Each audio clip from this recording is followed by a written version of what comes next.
स्वागत है आप सभी का। आज हम भाषा भारती हिंदी विशिष्ट का 9वां पाठ पढ़ेंगे, जिसका शीर्षक है रम्मो और कल्लो। तो आप लोग कृपया करके इस पाठ को अंत तक ध्यान से जरूर पढ़ें और सुनें। धन्यवाद।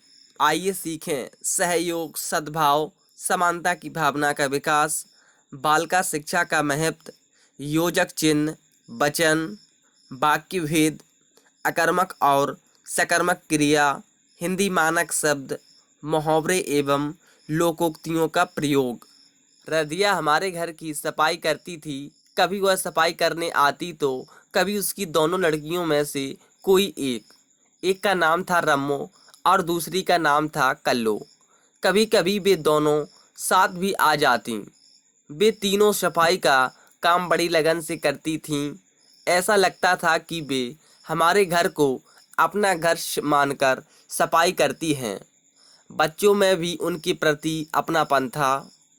वे रधिया को आंटी कहते थे और रम्मो और कल्लो को दीदी।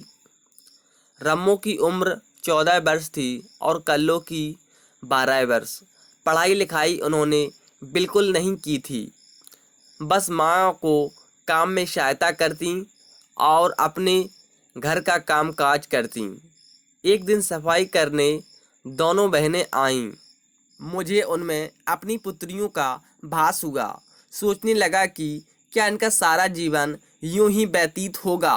क्या ये पढ़ लिख नहीं सकती? मैंने रम्मो से पूछा, रम्मो बिटिया, तुमने पढ़ाई लिखाई नहीं की? नहीं बाबूजी, हमारे परिवार में लड़कियों को पढ़ने कोई नहीं भेजता। हाँ, लड़के ज़रूर थोड़ा बहुत पढ़ लेते हैं। क्या तुम पढ़ना लिखना चाहोगी? क्या तुम्हारा मन विद्यालय जाने को होता है?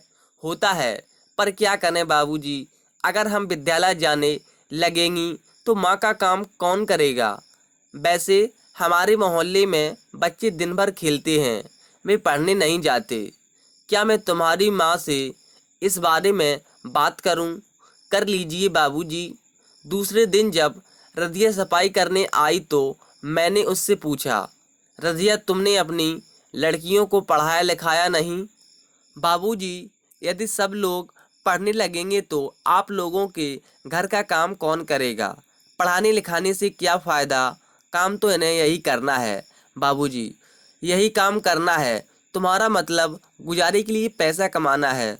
सो पढ़ लिख कर पैसा कमाने के लिए ये कुछ और भी काम कर सकेंगी। फिर यह काम करने की क्या ज़रूरत है? यह बात तो ठीक है बाबूजी, पर हमें तो इनकी शादी ब्याह करना है। जब ये पढ़ जाएंगी तो हमारी जाति में इनके लिए पढ़ा लिखा लड़का कहाँ से मिलेगा? अच्छा, ऐसा करो कि रविवार के दिन काम से निपटकर तुम दोनों मेरे पास आओ, बैठकर बातचीत करेंगे। अगले रविवार को दोपहर बाद रम्मो और कल्लो को लेकर रदिया मेरे पास आई। वे तीनों साफ सुथरे कपड़े पहने हुई थीं। मैंने उन्हें एकदम पहचान नहीं पाया। मेरे मुँह से निकल गया, अरे यह रदिया है। देख रदिया, ये लड़कियां भी कैसी अच्छी लग रही हैं, कैसी समझदार मालूम होती हैं।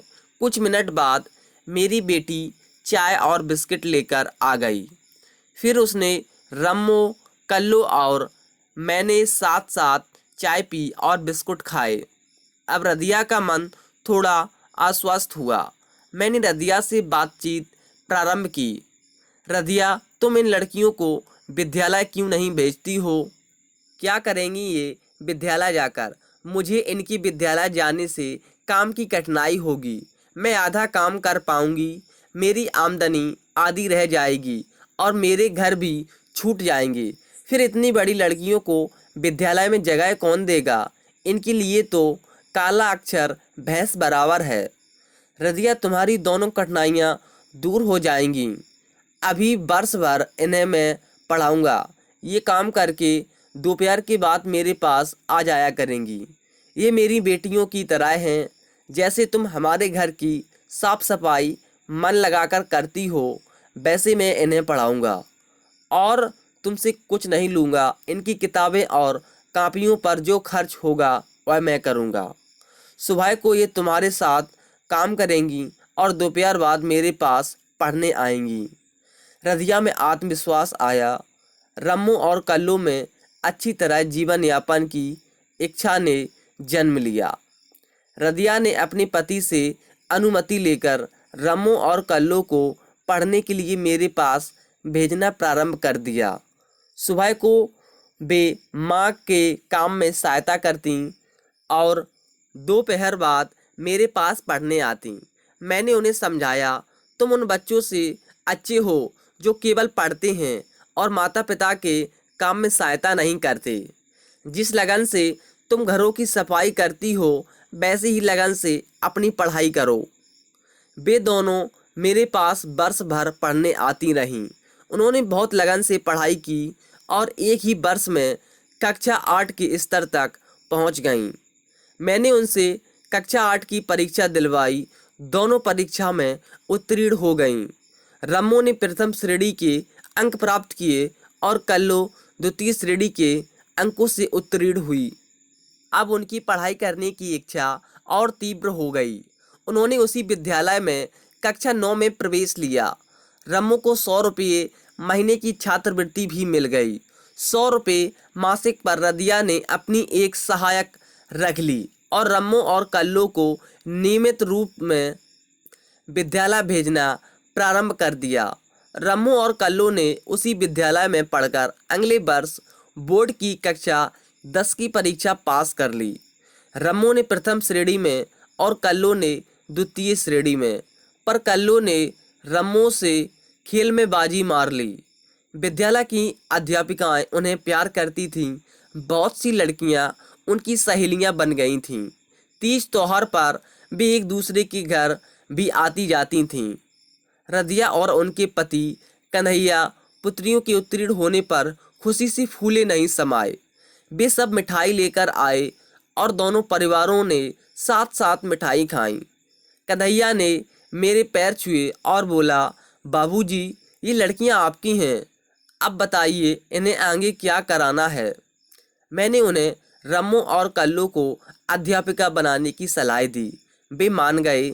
समय आने पर मैंने रम्मू और कल्लू के प्रार्थना पत्र शिक्षण प्रशिक्षण विद्यालय में दिलवा दिए।